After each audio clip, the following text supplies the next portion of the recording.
कल आपने कथा श्रवण किया श्री ठाकुर जी के विवाह महोत्सव।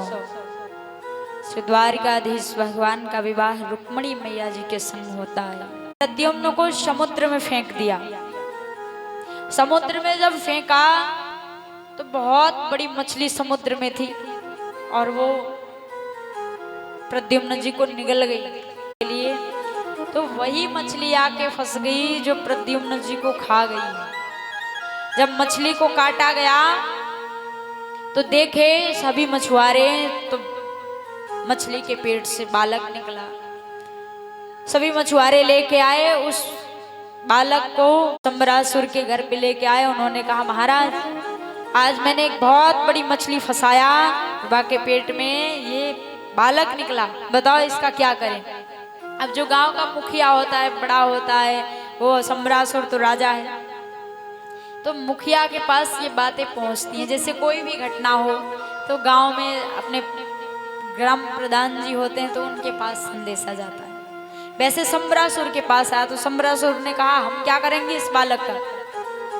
लेकिन जो कामदेव की पत्नी है रति विद्यावती के रूप में सम्रासुर के घर पे विद्यावती के नाम से यानी दासी के रूप में नौकरानी का काम करती। क्योंकि जब भोले बाबा कामदेव को भस्म कर दिए थे जला के तीसरे नेत्र के द्वारा, तो रति ने रुदन किया, रोने लगी। तो भोले बाबा बोले, तुम्हारे पति प्रद्युम्न के रूप में कृष्ण जी के पुत्र बन के आएंगे और ये तुम्हें सम्रासुर के घर पे प्राप्त हो जाएंगे, तुम इन्हें ले लेना और धीरे धीरे सेवा करते रहना। जब बड़े हो जाएं तो पूरी लीला बता देना कि स्वामी आप तो हमारे पति हो और ऐसी घटना हुई, आपको सम्रासुर ने चुरा लिया और मैं आपकी पत्नी रति हूँ, चलो यहाँ से चलते हैं। धीरे धीरे धीरे धीरे विद्यावती सेवा करते करते जब उन्होंने बड़ा कर दिया उस बालक को, तो बताया अपना परिचय रति ने कि हमारा नाम रति है, हम विद्यावती के रूप में काम कर रहे थे केवल आपको प्राप्त करने के लिए। क्योंकि आपको याद है भोले बाबा ने आपको जला के भस्म कर दिया था। प्रद्युम्न जी को जैसे ही ये बात पता चला कि मैं तो कामदेव अजय हमारी पत्नी रति है, तो हम यहाँ क्या करेंगे रह के, हम तो अपने घर को जाएंगे। तो प्रद्युम्न जी सम्रासुर के वध करके अपने पत्नी को लेके वापस आए, अपने घर को लौटे। अपने घर को लौटे इतने में प्रद्युम्न जी गए और वहां से वापस आए कि इतने में कन्हैया ने 16,107 विवाह और कर लिए। 16,107 विवाह और किए। प्रथम विवाह रुक्मणी जी के साथ, विवाह जो है भालू की बेटी सत्राजीत की पुत्री सत्यभामा के साथ होता है। चौथा विवाह यमुना पटरानी बनी है, यमुना जी यानी कालिंदी नाम है, कालिंदी जी के साथ चौथा विवाह भगवान ने किया। और पांचवा विवाह मित्र वृंदा जी के साथ किए। और छठवां विवाह नग्नजीत नाम के राजा हैं, उनकी पुत्री नग्नजीती है, नग्नजीती के साथ किए। सातवां विवाह भद्रा जी के साथ किए और आठवां विवाह लक्ष्मणा जी के साथ किए। इस प्रकार प्रभु के 8 विवाह और हुए, यानी पूरे 8 विवाह हुए। अभी 16,100 बाकी। पूरे कितनी पत्नियां हैं? 16,108। अच्छा, मन बुद्धि जल वायु आकाश, ये जो प्रकृति है ना, ये प्रकृति ठाकुर जी के बस में हमेशा रहती है। ठाकुर जी जब चाहें जैसे चाहें प्रकृति को ढाल दें, प्रकृति ठाकुर जी को नहीं ढाल सकती।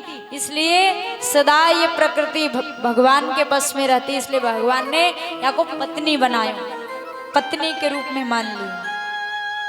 पूरे 8 विवाह हुए। के बाद भगवान ने 100 प्रकार के विवाह और किए, यानी जो 100 प्रकार के उपनिषद हैं, उपनिषद, वो उपनिषद कन्हैया की पटरानी बन गई। शास्त्र वेद पुराण उपनिषद जो व्यास जी ने बनाया वो उपनिषद कन्या की पटरानी बनी। 108 विवाह हो गए। अब 16,000 विवाह और मेरे प्रभु ने किया। 16,000 विवाह और किए। ये 16,000 विवाह, 16,000 पत्नियां आई कहां थे? ये कर्म कांड, ज्ञान कांड और उपासना कांड के जो मंत्र हैं, उपासना कांड के 16,000 मंत्र हैं।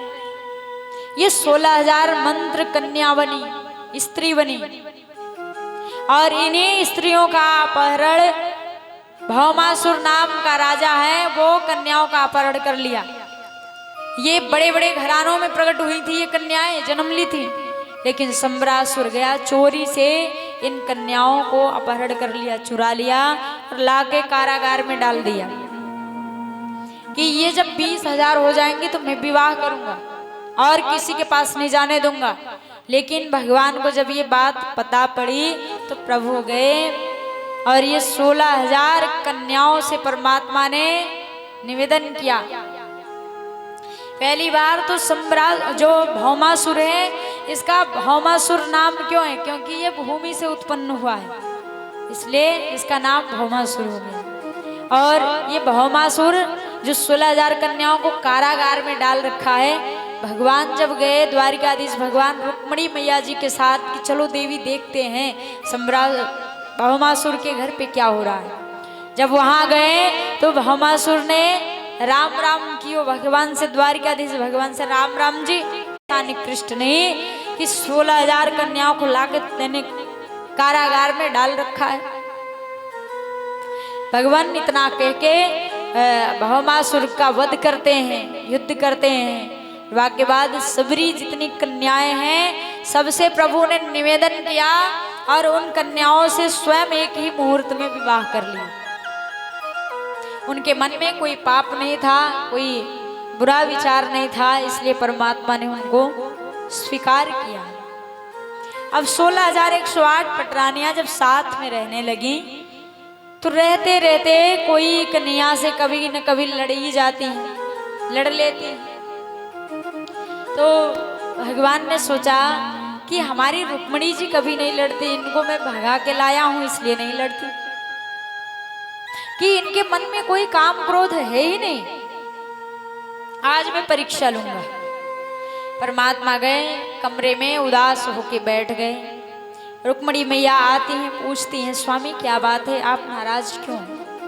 भगवान ने कहा कि तुम गलती पे गलती कर रही हो, गलती पे गलती कर रही हो और कह रहे हो क्यों नाराज हो। उन्होंने कहा ऐसा हमने क्या कर दिया गलती पे गलती?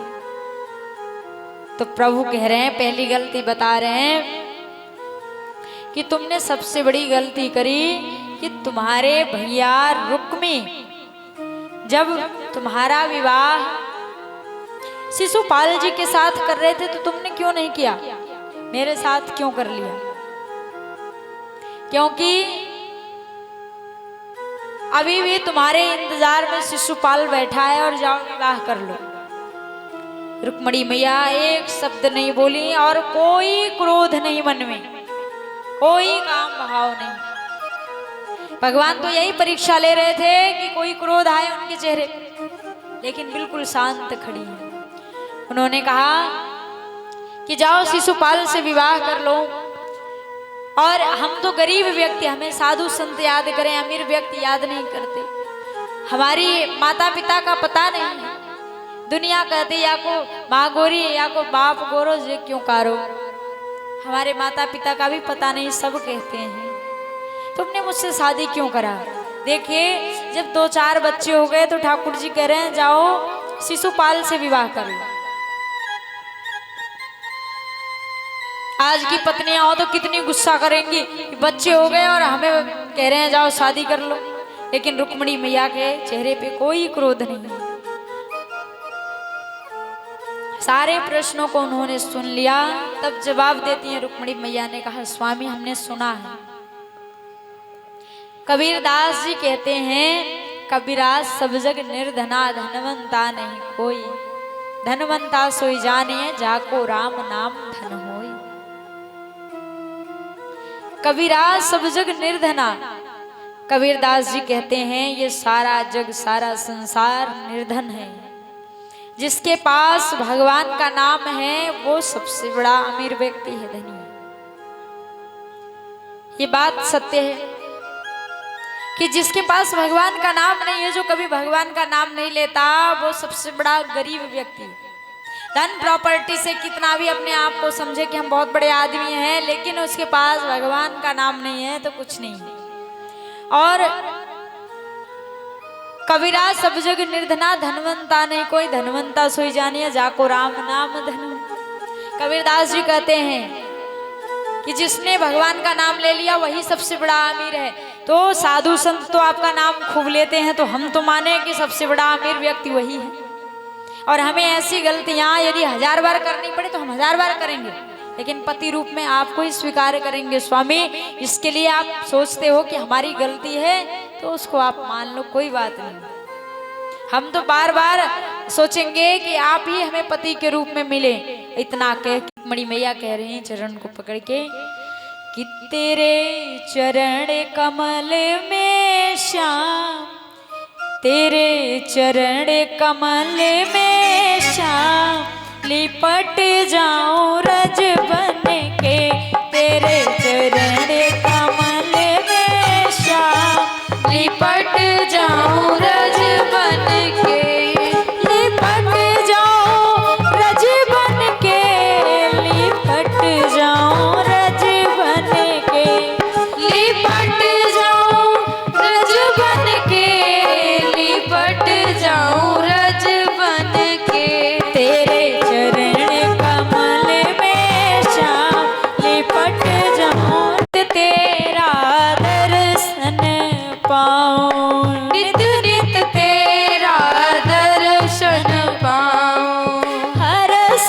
हरस के हरि गुण गाऊं, हरस हरस के हरि गुण गाऊं, नित नित तेरा दर्शन पाऊं, नित नित तेरा दर्शन पाऊं, हरस हरस के हरि गुण गाऊं, हरस बस जाओ श्याम, लिपट जाऊं रज बन के।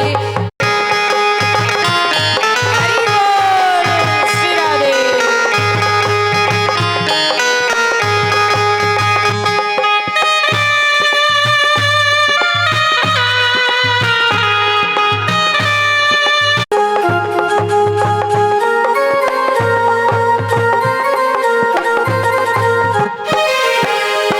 छिन छिन तेरा सुमिरन होवे, छिन छिन तेरा सुमिरन होवे, हर पल तुझ पे अर्पण होवे, हर पल तुझ पे अर्पण होवे, हर पल तुझ पे अर्पण होवे, हर पल तुझ पे अर्पण हो, हरि सब दिन आठों याम, हरि सब दिन आठों याम, लिपट जाऊं चरण में, हरि सब दिन आठों याम, लिपट जाऊं रज बन के, तेरे चरण कमल में श्याम, लिपट जाऊं रज बन के, तेरे चरण कमल में श्याम, लिपट जाऊं रज बन के। तेरे मन लगे न पूजा पाठ करने में मन लगे। एक दिन उदास होके बैठी थी तो द्वारिकाधीश जी जो हैं उनके पोते ही तो हैं अनिरुद्ध जी, प्रद्युम्न जी के बेटे।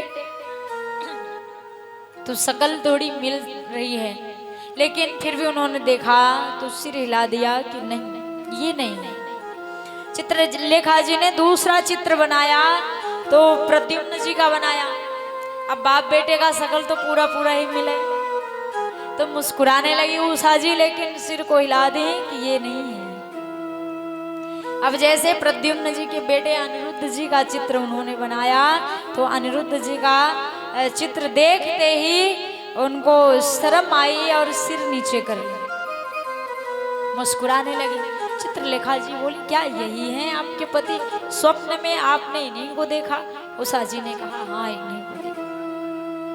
रात्रि में ही चित्रलेखा जी गई और उस बालक का अपहरण करके लाती हैं उषा जी के पास, और उषा जी से उन्होंने संबंध कराया। धीरे धीरे जब ये बात पता पड़ा, किसको? द्वारिकाधीश भगवान को, क्योंकि उन्होंने अपने पोते का बहुत खोज लगाया, बहुत खोजा ढूंढा, लेकिन पाए ही नहीं। और जब आज पता पड़ गया ये तो बाणासुर के घर पे हमारे पोते गए, आते हैं प्रभु द्वारिकाधीश भगवान। युद्ध की तैयारी होती, बहुत भीषण युद्ध, लेकिन अन्य देवी देवताओं ने आके रोक दिया। महाराज, हे स्वामी, सब कुछ आपका ही है और आप युद्ध करोगे तो शोभा नहीं देगा।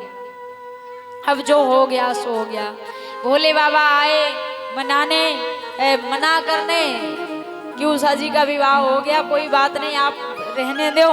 लेकिन जब समझाने आए, कन्हैया यानी ठाकुर जी भोले बाबा से भिड़ गए। अब भाई देखिए, किसी के घर के बेटे को कोई लेके चला जाए, बेटी वाले, तो इस बात से द्वारिकाधीश भगवान को ये बातें अच्छी नहीं लगी। लेकिन सभी देवी देवता जब खड़े हो गए हाथ जोड़ के, तो भगवान स्वीकार कर लिए। प्रद्युम्न जी के साथ, प्रद्युम्न जी के बेटे जो अनिरुद्ध जी हैं, अनिरुद्ध जी का विवाह उषा जी के साथ संबंध कराया जाता है। बड़ा ही सुंदर भाव। तो उषा जी के मन में जो इतनी सुंदर कामना है, आइए हम प्रकट करते हैं। एक छोटा सा भजन है, आनंद लेते हैं, बाकी बाद आगे कथा में प्रवेश करते हैं। श्री राधे। सांवरे सलोने आजा, सांवरे सलोने आजा, तेरा इंतजार रे, तेरा इंतजार रे। नैया दे मेरी डूबी मझधार है, सांवरे सलोने आजा, तेरा इंतजार है, तेरा इंतजार है। नैया तिरा दे मेरी डूबी मझधार है। सांवरे सलोने आजा, सांवरे सलोने आजा, तेरा इंतजार है, तेरा इंतजार है। नैया तिरा दे मेरी डूबी मझधार।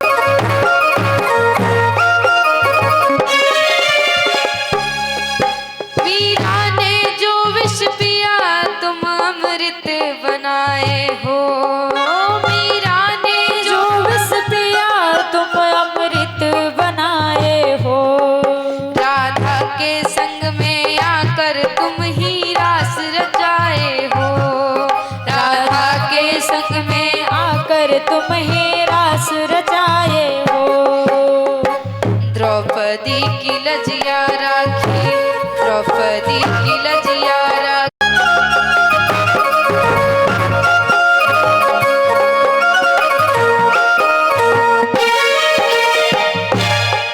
वनफिया के ठाकुर जी जग में महिमा छाई है, वनफिया के ठाकुर जी जग में महिमा छाई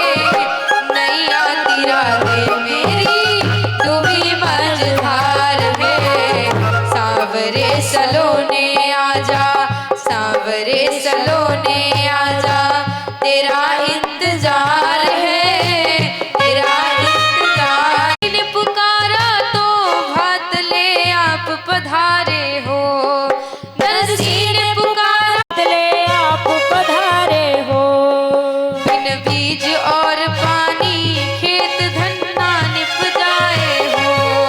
बिन बीज और पानी खेत धन्ना निप जाए हो। अर्जुन का सारथी बनके अरे किया उद्धार है। नैया तिरा दे मेरी डूबी मझधार है। सांवरे सलोने आजा, सांवरे सलोने आजा, तेरा इंतजार है, तेरा इंतजार है। नैया तिरा दे मेरी डूबी मझधार है। नैया तिरा दे मेरी डूबी मझधार है।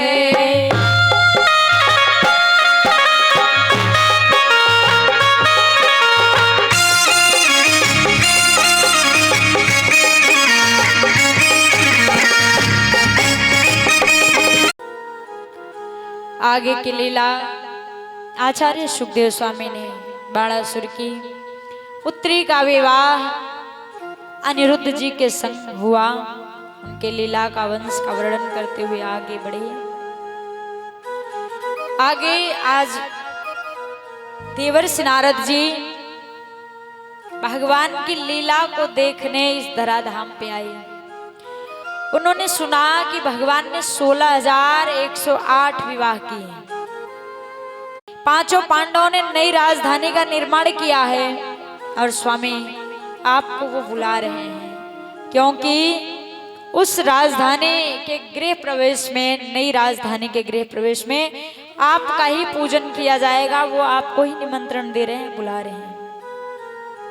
श्री ठाकुर जी ने जैसे देवर्षि नारद जी को वापस किया कि आप चलो हमारा है, जब तक एक दूत और गया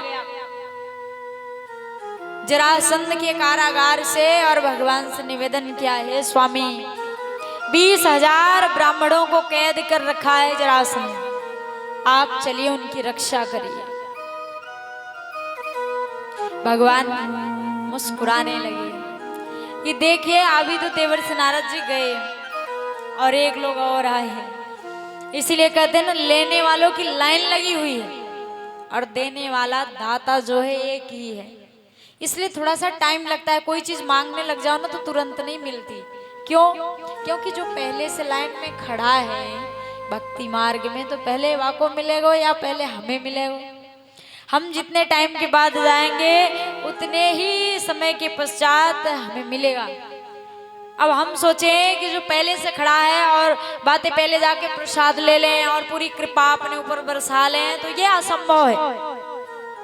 मिलेगा थोड़े देर में मिलेगा। कृपा सब पे होती है, कृपा सब पे होती है। भगवान कृपा की बरसात सब पर समान करते हैं, पर उस कृपा जहाँ बांटी जाती है, बरसात होती है, हम जाने में विलंब कर देते हैं। जाने में ही हम देर कर देते हैं। जब देर से पहुंचते हैं तो किसी को ज्यादा किसी को थोड़ा मिल पाता है? अब जैसे कोई कथा श्रवण करने आया, कोई आके कथा होने से पहले बैठा हुआ है, यहाँ शुरू होने से पहले, और कोई बीच में हमारे पे कम हुई। हमारे पात्र छोटे थे तो हमें थोड़ा मिला और जिसके ज्यादा है उसको ज्यादा मिला। तो ये कृपा की बरसात होती है, लेने वालों पे निर्भर करती है और उनके पात्र पे निर्भर करती है। कितना बड़ा पात्र है, लेने वाला टाइम से पहुंच पा रहा है या नहीं। बोलिए श्री वृंदावन बिहारी लाल की। अच्छा एक बात बताइयो कि जैसे हम कथा श्रवण करा रहे हैं, आपको सुना रहे हैं, और हम तो भेदभाव नहीं कर रहे हैं ना। आप बैठे हो कथा सुनने, कान में सबके जा रही है कथा। अब ये आपके ऊपर निर्भर कर रहा है कथा का फल कितना ले रहे हो कितना नहीं। हम तो सबको बराबर दे रहे हैं। अब आप आधी कथा है जा रही, जब आ रहे हो, फिर बीच में उठ के चले जा रहे हो, तो वो कथा का पूरा फल हमें नहीं मिल पाता।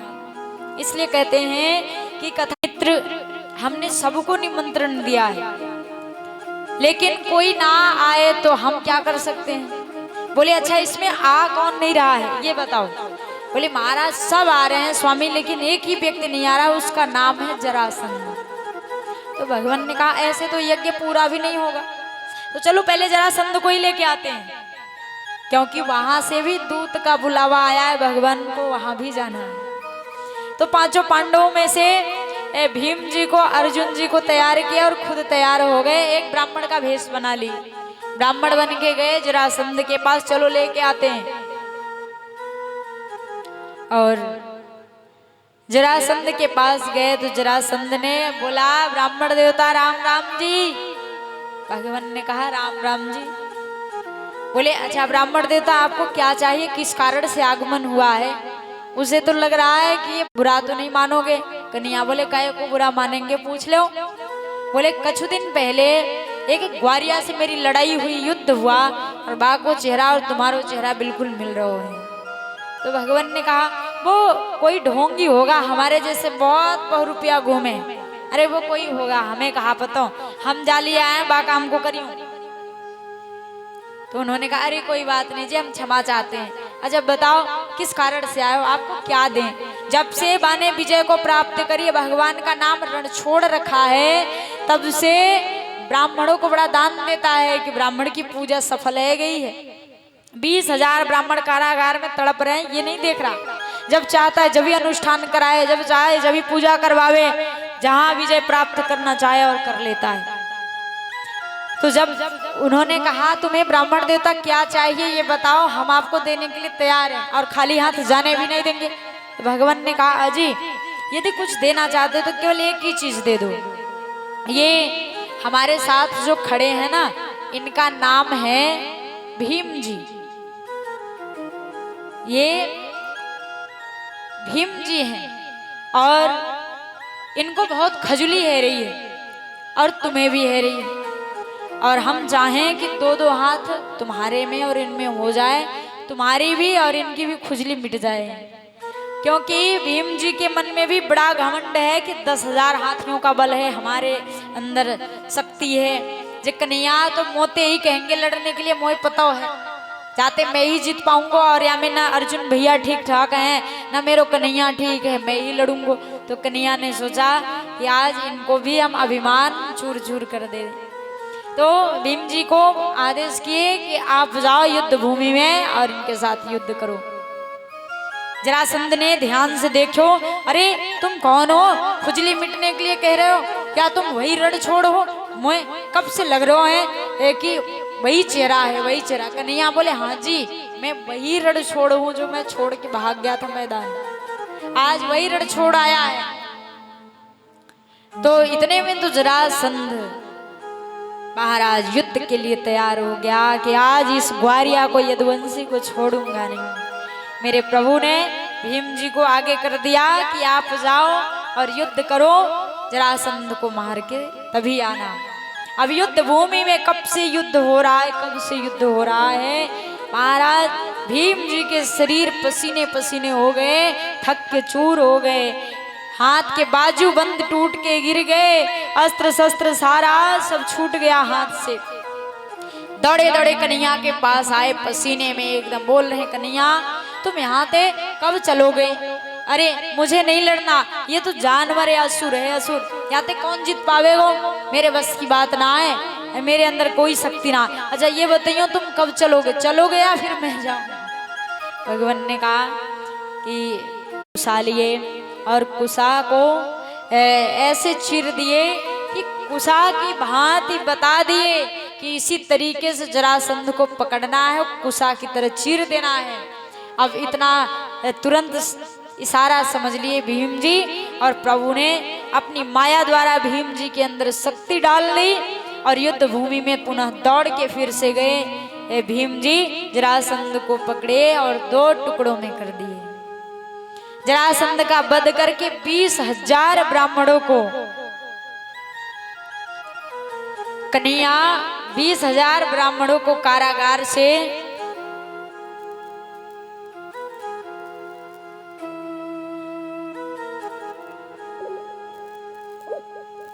कारागार से 20,000 ब्राह्मणों को प्रभु ने बाहर किया। आज सभी ब्राह्मण हाथ जोड़ के रुदन करने लगे कन्हैया के सामने कि हे प्रभु आज तुमने हमारी रक्षा करी, आज कितने दिनों से हम इंतजार कर रहे थे, ये बड़ा पापी दुष्ट जरासंध है। परमात्मा आपने सही किया, उसको मार दिया। आज भगवान दोनों काम कर लिए, यानी 20,000 ब्राह्मणों को बचाए, जरासंध का उद्धार किए और आज पहुंचे दोबारा से पांचों पांडवों के इंद्रप्रस्थ राजधानी में उनको पूजा कराने। अब वहां पांचों पांडव बैठे हैं और शिशुपाल आया है, बड़े बड़े राजा महाराजा आए, तो सबने पूछ ली पांडवों से, अजी गृह प्रवेश में किस देवता की पूजा कर रहे हो? तो अर्जुन बोलियो, अरे मेरो कन्हैया है, कन्हैया ते बढ़ के कौन है, ये तो मेरो भगवान है। मैं तो मित्र भी मानू, अपनो बहनोई भी मानू और अपनो भगवान भी मानू। कई रिश्ते बनाए हुए हैं पांचों पांडव कन्हैया से, तो भगवान जब मानने की बात आती तो भगवान मानते हैं। तो उन्होंने कहा हम तो कन्हैया की पूजा करेंगे और काऊ देवता की पूजा ना करेंगे। इतने में शिशुपाल ने इतनों गाली दियो महाराज, कन्हैया को अर्जुन मारने चढ़े, कन्हैया मना कर दिए। अरे अर्जुन भैया कोई बात नहीं है, आप बिल्कुल मत मारो। बाने गाली देते 100 गाली दियो, फिर भी प्रभु ने कुछ नहीं करने दिया, मारने नहीं दिया।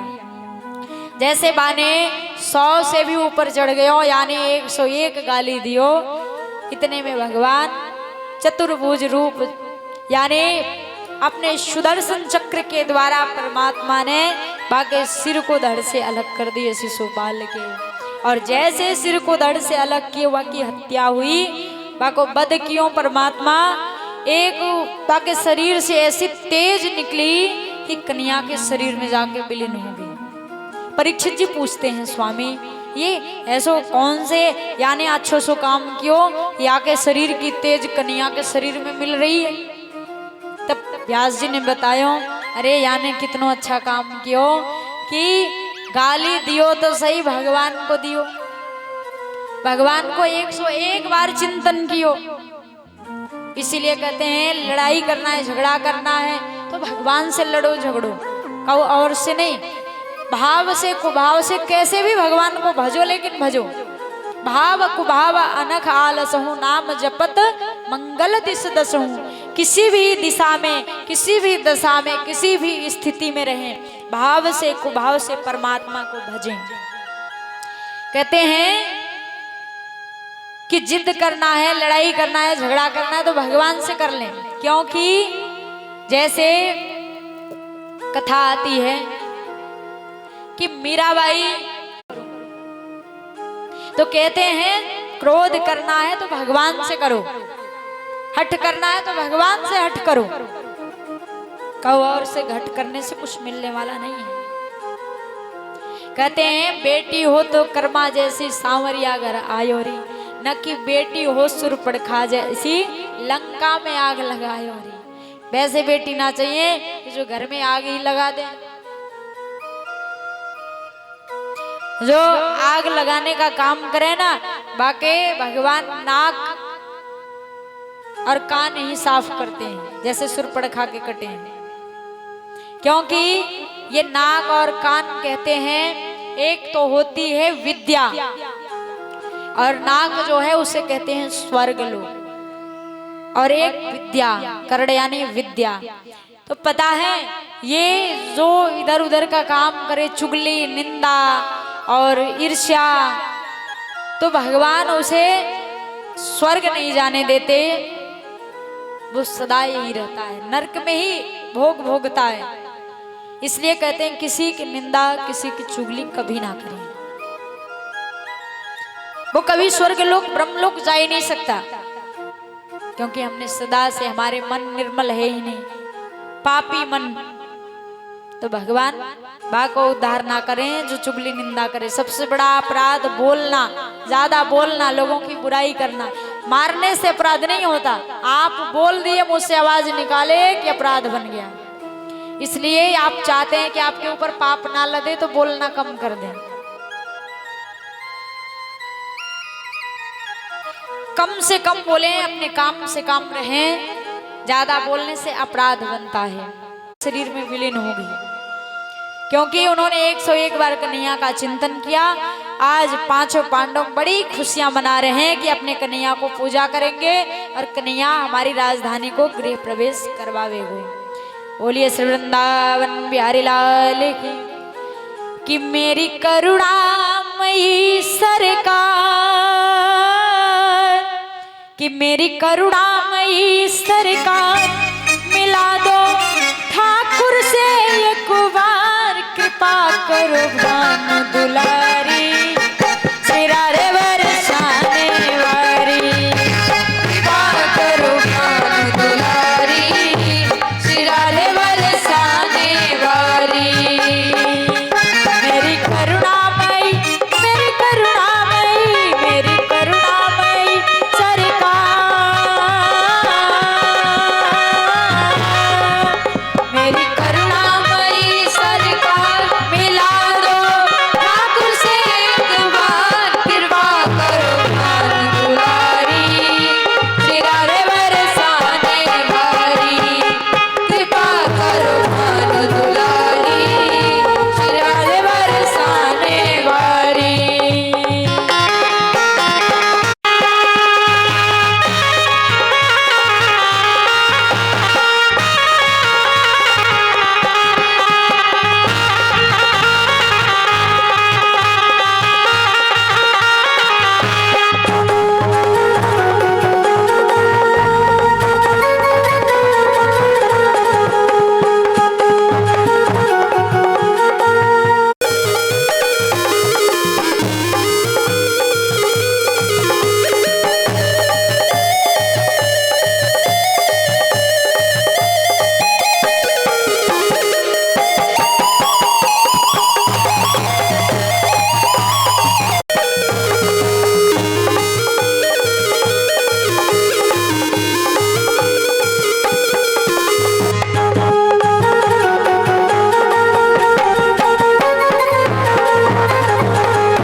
तू ही मोहन तू ही राधा, तू ही मोहन तू ही राधा, तू ही मोहन तू ही राधा, तू ही मोहन तू ही राधा, तुझ बिन मोहन आधा आधा, तुझ बिन मोहन आधा आधा, तुझ बिन मोहन आधा आधा, तुझ बिन मोहन आधा आधा। ब्रजनंदन प्राण आधार, ब्रजनंदन प्राण आधार, मिला दो ठाकुर से एक बार, कृपा करो भान दुलारी, सिरारे बरसाने वारी, कृपा करो भान दुलारी, सिरारे बरसाने वाली। मोहि श्याम मिला दे, तेरे बस में नंद कुमार,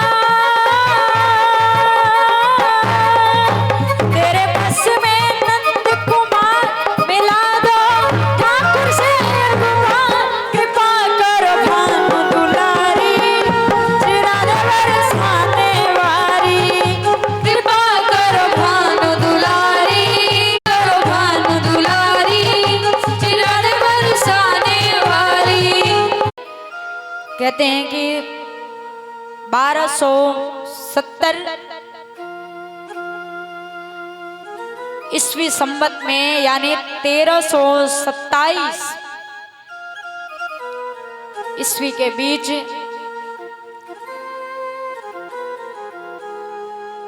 में इनका जन्म हुआ था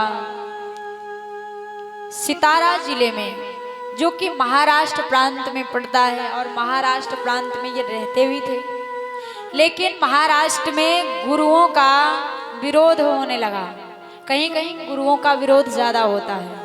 तो जब गुरुओं का विरोध होने लगा तो नामदेव जी जो हैं वो बड़े छोटे थे, लेकिन सत्संगी थे, भगवान का भजन करते थे, पूजा पाठ करते थे। जब वहाँ पे गुरुओं का, संत महात्माओं का विरोध होने लगा तो महाराष्ट्र को छोड़ के हरिद्वार चले गए नामदेव जी।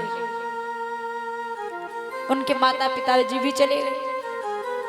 तो जो नामदेव जी हैं इनके माता पिता विट्ठल भगवान को पूजते हैं। महाराष्ट्र जो होते हैं किसको मानते हैं? विट्ठल। विट्ठल किसे कहते हैं पता है? जो पत्थर पे रखे मूर्ति रखी जाती है ना, खड़ी मूर्ति पत्थर पे रखी जाती है, बनाई जाती है, तो ऐसी खड़ी मूर्ति की यानी जो खड़ी हुई मूर्ति रहे, ऐसे विट्ठल भगवान को बहुत पूजते थे उनके माता पिता नामदेव जी के, उन्हीं का पूजन करते थे। तो विट्ठल भगवान का पूजा कर रहे थे, करते करते काफी दिनों से सेवा चली आ रही थी। तो एक दिन कहीं आवश्यक बस जरूरत ऐसा कार्य आ गया कि अपने नामदेव जी इतने छोटे हैं लेकिन फिर भी नामदेव जी के माथे उनके माता पिता एक हफ्ते के लिए घर से निकल गए। आदेश कर दिए कि बेटा तुम विट्ठल भगवान को भोग लगा देना, गर्म दूध करके गुनगुना यानी पीने योग्य रहे, ठंडा कर देना, और मैं जा रहा हूं, एक हफ्ते के बाद आऊंगा। इनको भोग लगाना, इनका श्रृंगार करना, विट्ठल भगवान को भूखे मत रखना। नामदेव जी बोले कि जो आज्ञा पिताजी, आप जाओ, हम सेवा करेंगे। जब माता पिता चले गए तो नामदेव जी सेवा में लग गए। तो नामदेव जी के माता पिता जब भोग लगाते गर्म दूध का ठंडा करके और वहां में शक्कर डाल के, तो सामने रखते ठाकुर जी को पट लगा देते। तो नामदेव जी ने ये तो देखा कि ठाकुर जी को भोग लग रहा है, पर उन्होंने ये नहीं देखा कि उनके माता पिता जी वहां से कब भोग हटा के और मिला देते हैं अन्य दूधों में, भोजन में, ये प्रसाद बन जाता है, उसी को ग्रहण कर लेते हैं। नामदेव जी को लगा कि हमारे माता पिता जी भोग लगाते हैं तो ये रोज पीते हैं। तो उन्होंने जैसे उनके माता पिता जी चले गए तो पहले दिन उन्होंने भोग लगाया, गुनगुना दूध करके, बाको बाद में ठंडा करके शक्कर डाल के भगवान के सामने रख दिया। भगवान के सामने रख दिए। भगवान ने दूध को ग्रहण नहीं किया। तो नामदेव जी ने तो पट भी नहीं लगाया, खड़े थे। भगवान दूध पान कर लो। जैसे माता पिता लगाते थे वैसे ही तो मैंने लगाया है, मैंने क्या गलती कर दिया, आप पी क्यों नहीं रहे हो? 2 मिनट हुआ, 4 मिनट हुआ, 10 मिनट, आधा घंटे, 1 घंटे खड़े हैं, हाथ जोड़ के खड़े हैं। नामदेव जी छोटे से 5 वर्ष के नामदेव, हाथ जोड़ के खड़े। जैसे जब तक भगवान ने कुछ खाया पिया नहीं, नामदेव जी भी न नहाए, न धोए, न खाए, न पिए, बिल्कुल खड़े खड़े खड़े। शाम हो गया, दूध को हटा लिए और प्रातः होते ही फिर से नहा धो के आए और फिर उसी बहाते दूध रख दिए। भगवान क्या कुछ गलती बन गई, आप बताइए प्रभु, ऐसी क्या मुझसे गलती हो गई कि जो आप ग्रहण नहीं कर रहे हो? हे प्रभु, कोई गलती है तो आप हमें बताओ ना। अब कैसे बोले विट्ठल भगवान, बोले तो कैसे बोले? अब मूर्ति से हाथ कैसे निकाल के कटोरी उठा के पी लें? सामने ये बात बनती भी नहीं। ऐसे करते करते आज दूसरा दिन भी शाम हो गया और नामदेव जी भी ने कुछ भी नहीं खाया पिया। आज दूसरे दिन का ऐसे ही व्रत है ना, उन्होंने भी जलपान नहीं किया। और भोजन नामदेव जी भी ग्रहण किए, दूध पान किए और बड़े प्रसन्नचित हुए। अब तो भगवान का नियम ही बना दिए कि भगवान रोज रोज अब मेरे प्रभु दूध ग्रहण करेंगे, भोग प्रसाद पाएंगे। जब 1 हफ्ते के बाद उनके माता पिता आए तो पूछ लिए, बेटा विट्ठल भगवान ठीक है, आपने भोग लगाया? बोले पिताजी अब पता नहीं किस बात से 3 दिन तो वो नाराज रहे, कछु खाए पिए नहीं। और जब मेरी तबीयत खराब होने लग गई तो वो स्वयं आए और दूध पान किए।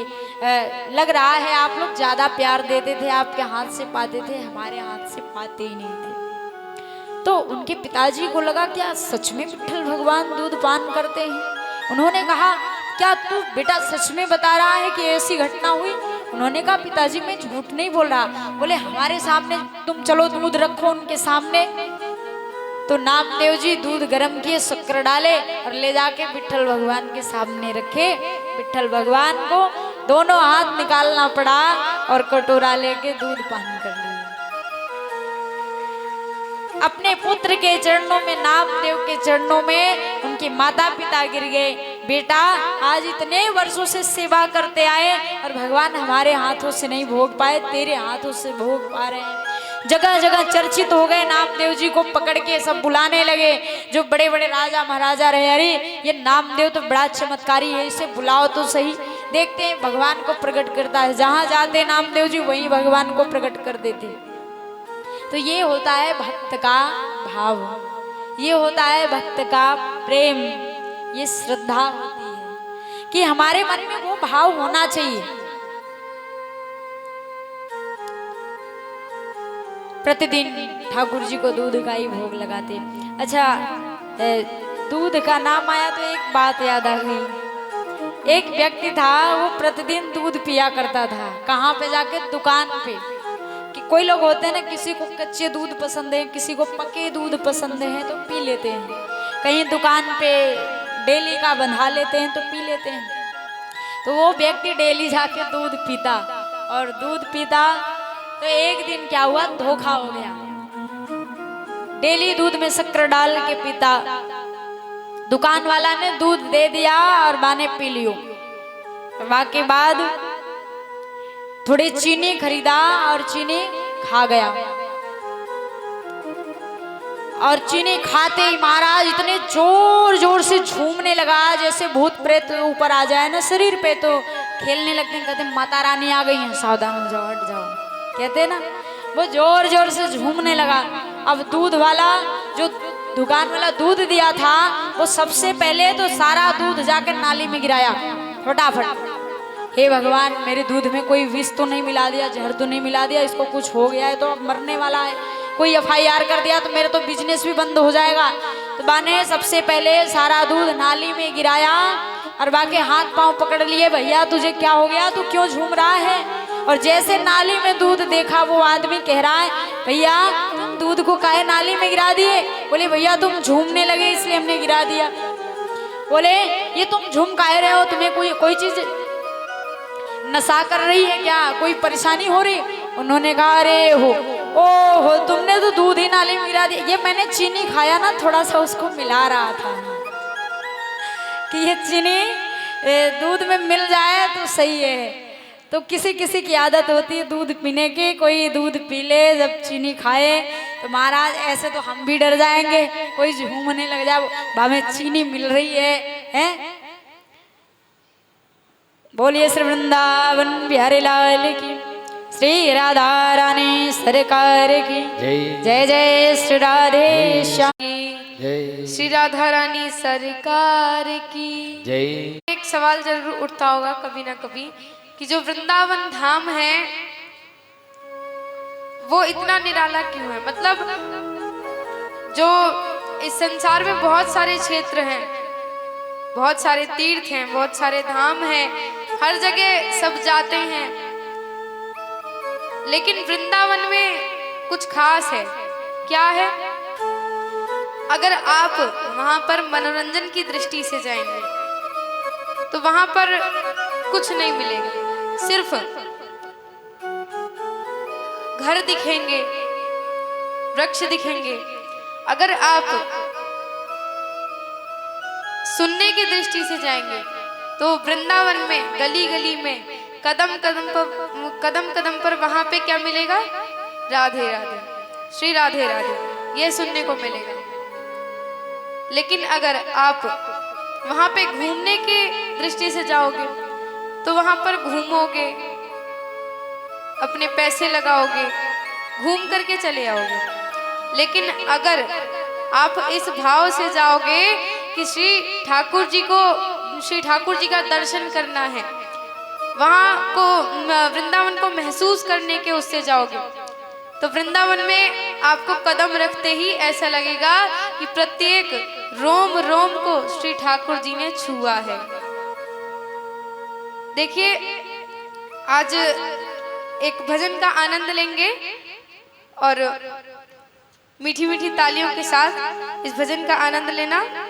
बोलिए वृंदावन बिहारी लाल की जय, श्री राधा रानी सरकार की जय। जय जय श्री राधे श्याम। मन चल रे वृंदावन धाम राधे राधे गाएंगे। मन चल रे हो मन चल रे हो मन चल रे वृंदावन धाम राधे राधे गाएंगे। मन चल रे वृंदावन धाम राधे राधे गाएंगे। मन चल रे वृंदावन धाम राधे राधे गाएंगे।